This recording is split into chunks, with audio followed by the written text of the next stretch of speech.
my tractor isn't working, so Dad's gonna fix it today. Alright, well, the tractor won't start. Gonna go through a couple steps to isolate where the problem is. Got a couple tools out where I think I need to get into. Probably gonna check the battery, some continuity between some of the wires. Got this to check the starter. So I'll step through a couple things real quick. Alright, so first off, got a battery over here. Take a look at the terminals, don't look really all that bad. I also tested the battery already, and it's a solid 12.5 volts, so that seems all good. But you're gonna notice, and there's a clicking happening. That clicking means the solenoid is getting a signal from my ignition. So that's not the best sign, because that means either the starter's bad or really what I'm thinking is, I'm thinking the solenoid, although it's clicking over, I'm thinking it's not letting 12 volts through it. The other things to check usually would be some of the safety switches, but I can tell they're working because one safety switch is underneath the pedal here. So if I let off this pedal, so now it would normally be driving. If I hit the key again, notice there's no clicking. Then if I put the pedal down,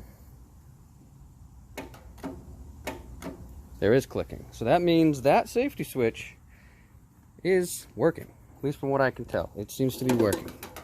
Now the next safety switch to check is right here, this guy, and that's the mower deck. So if I lower the mower deck down, this is not supposed to start. In other words, power is not supposed to get to the solenoid. Let's try it again. No clicking. But I put this back in the deck all the way back up. Let's check.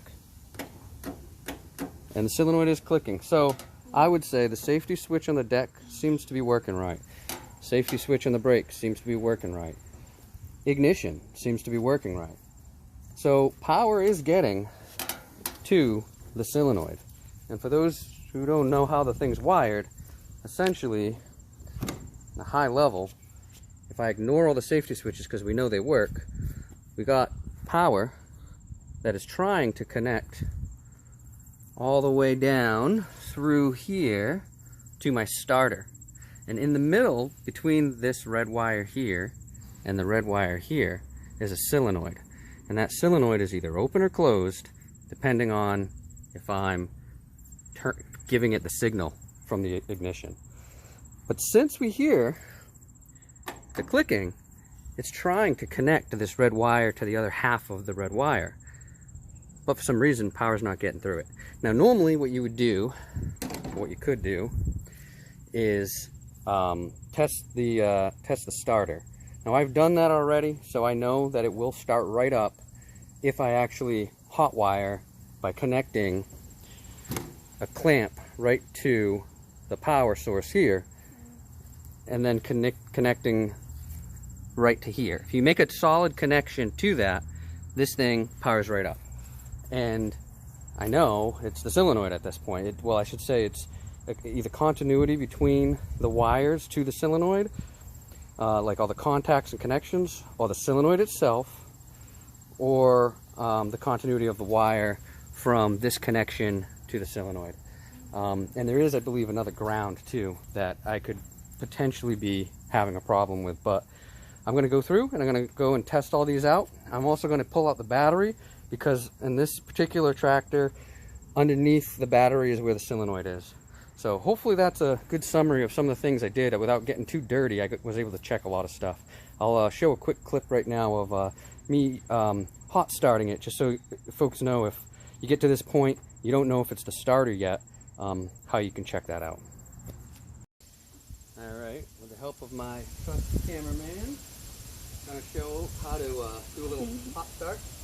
So first thing, when you're connecting to a battery, try to do this and test the starter, it's important to connect this isn't the safest thing to do, but if you're going to do it, connect the battery first. You don't want sparks coming out over your battery, and this will cause sparks. So the next thing is this is connected directly to my red power positive, and now I'm going to connect right to this red wire here. So what this does is it bypasses the solenoid, which we think is the problem, just to see if the starter works. So let's hear if this works. So what I'm going to do here is I'm going to directly connect it and see if it starts.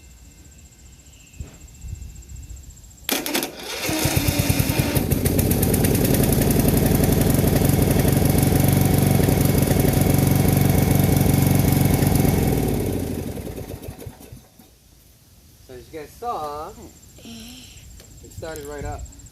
So I know it's not a starter, which is a good thing. The other thing it tells me is the engine's not seized. That's another big problem. Now I'll take the camera. So another way to check to make sure the engine's not seized,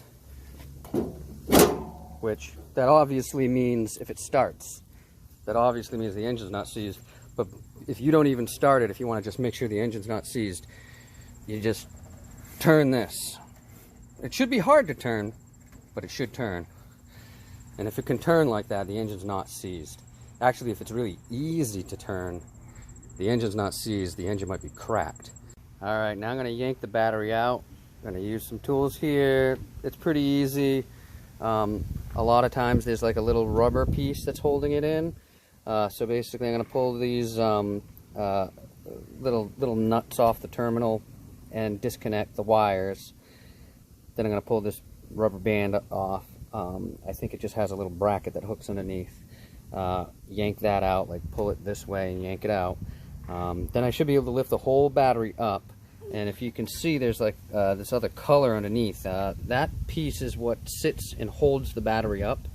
I'll remove that piece as well. And underneath it is the solenoid, at least on this particular tractor. But they're usually not too far from the well,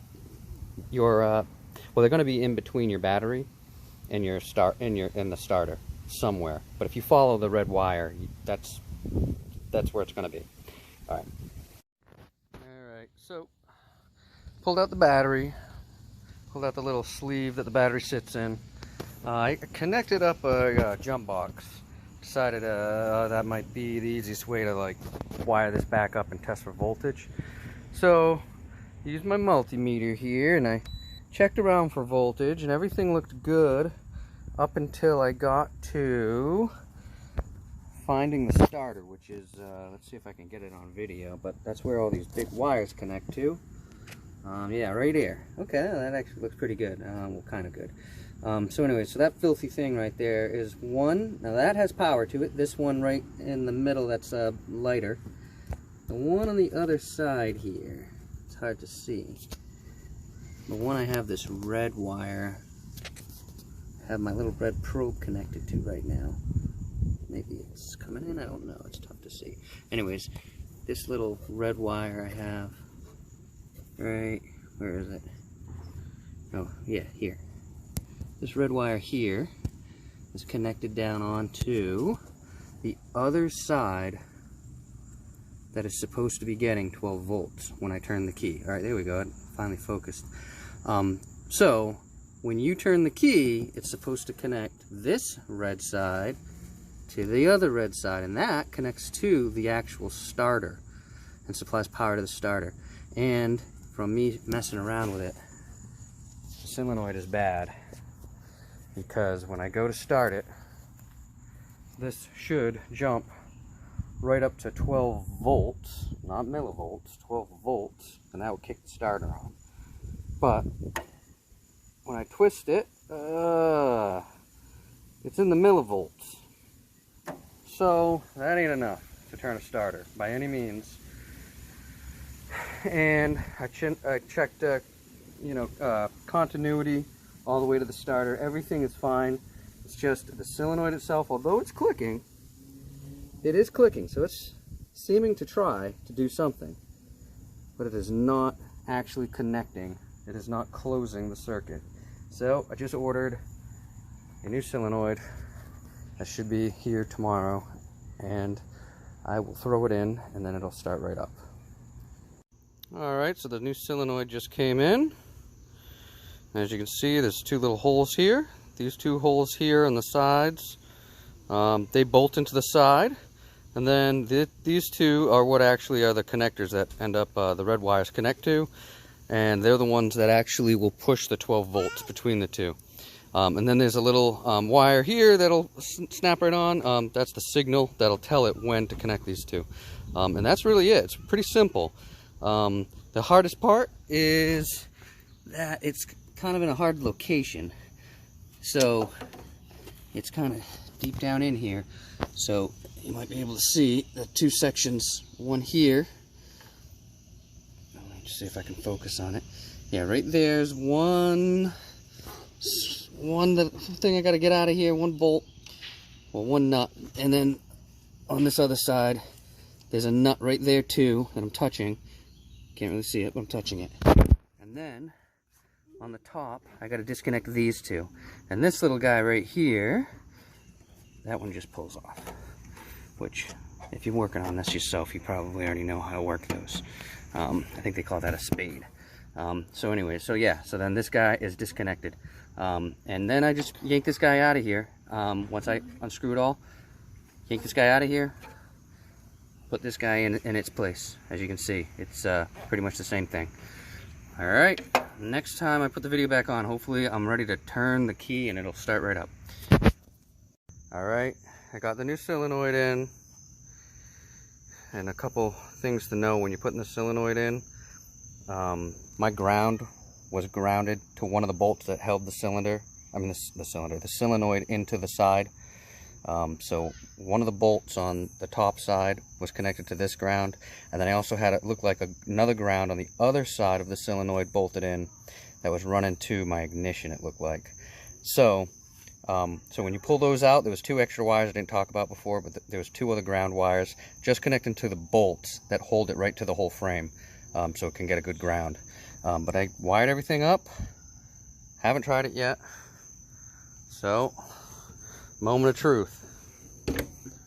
Let's see if she starts up now. All right, the count of 3. 1, 2, 3. I hit it.